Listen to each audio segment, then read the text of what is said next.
আসসালামু আলাইকুম, কেমন আছেন আপনাদের সবাইকে আকরান বেচছে নতুন ভিডিওতে স্বাগতম। ভিডিও থাম্বনেল ও টাইটেল লিখে নিচে বুঝে গেছেন যে আজকের ভিডিওতে একটি ভালো আপডেট রয়েছে। সেটা হচ্ছে আমার চীন হাঁসের বাচ্চাগুলো আলহামদুলিল্লাহ আগের চেয়ে অনেক বড় হয়ে গেছে। এই চীন হাঁসের বাচ্চাগুলোর বয়স কিন্তু বেশি দিন না, মাত্র 32 থেকে 33 দিন বয়স। এই 32 থেকে 33 দিন বয়সের মধ্যেই আলহামদুলিল্লাহ এদের অনেক ভালো সাইজে চলে আসছে। দেখতেছেন, সবাই মাশাআল্লাহ বলবেন। কারণ আপনারা তো জানেনই, আমার পূর্বে যে 6টা চীনা ছিল, এর মধ্যে 5টাই মারা গেছে ভাগ্যক্রমে। আল্লাহর রহমতে এই চীনাসটা বাইসে গেছে। আর ও তো অনকুইজা ছিল বলে এতগুলা বাচ্চা পাইছি আলহামদুলিল্লাহ, সবই আল্লাহর রহমত। এই যে টোটাল 14 পিস বাচ্চা ছিল, আর 14 পিস বাচ্চাই আছে আলহামদুলিল্লাহ। দেখতে পাচ্ছেন যে কি বড় হয়ে গেছে। এর সাইজ একটা বাচ্চা ধরে দেখায়। তো ভিউয়ার্স, এটা হচ্ছে মাত্র 32 থেকে 33 দিন বয়সী বাচ্চা, প্রচুর বড় হয়ে গেছে আলহামদুলিল্লাহ। লম্বা চড়ার দিক দিয়ে ধরতে গেলে 3টা বাচ্চা মিলে একটা মাস সমান হয়ে যাবে এমন অবস্থা। দেখতে পাচ্ছেন এই জায়গায় বড় ছোট, মানে কিছু বড় আছে আবার কিছু একটু ছোট আছে আর কি।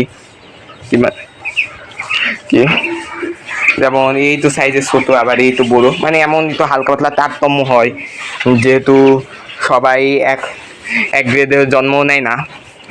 আর ওই যে এর মা দাও আলহামদুলিল্লাহ সুস্থ সবল আছে। এর জন্য একটি ছেলে আসে না লাগবে,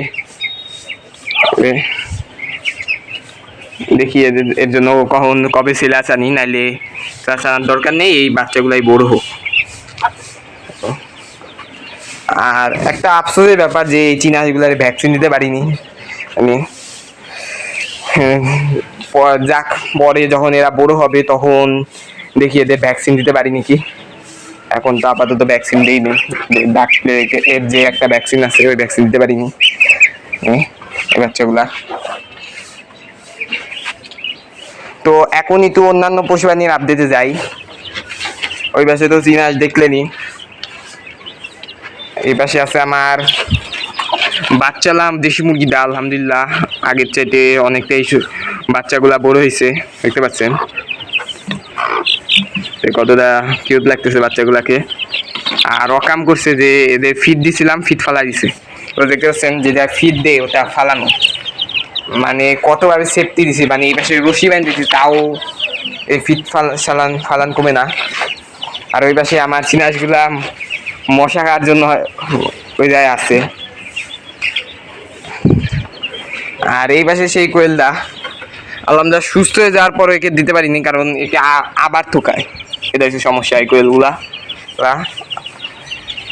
আলহামদুলিল্লাহ এই কোয়েলগুলা থেকে এখন রেগুলার ডিম দিছি, অলরেডি একটা ডিম পায়রেও রাখছে।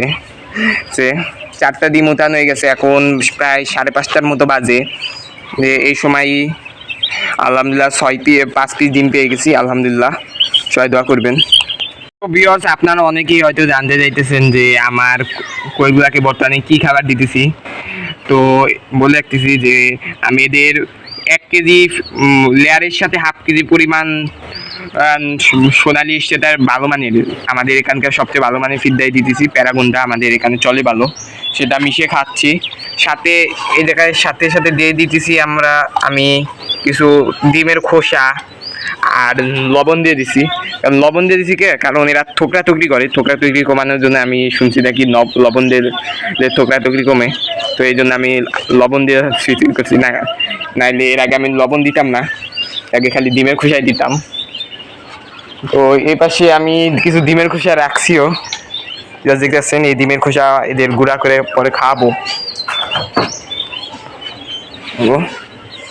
তো আলহামদুলিল্লাহ 10টা কোয়েলই আছে, খালি 2 ভাগে ভাগ হয়ে গেছে, এই যে এটা আর এই যে 9টা। এটা হচ্ছে সমস্যা।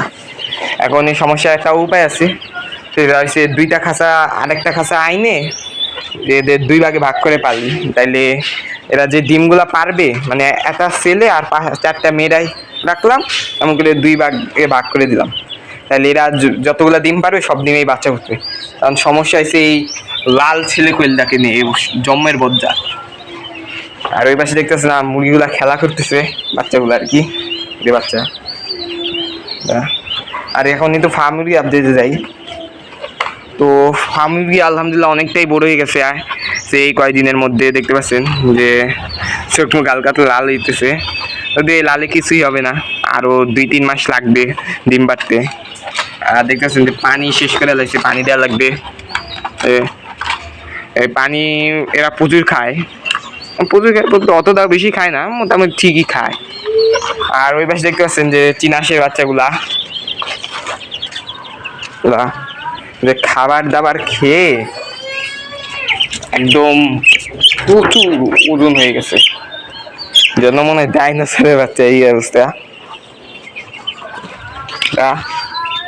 ওই যে বিয়ার দেখতে পাচ্ছেন। তো আজকে ভিডিওতে আর বড় করলাম না। তো এই ছিল আজকে ভিডিওটি ভালো লেগেছে, ভিডিওটি ভালো লাগলে চ্যানেলটিকে সাবস্ক্রাইব করে আসুন। আল্লাহ হাফেজ।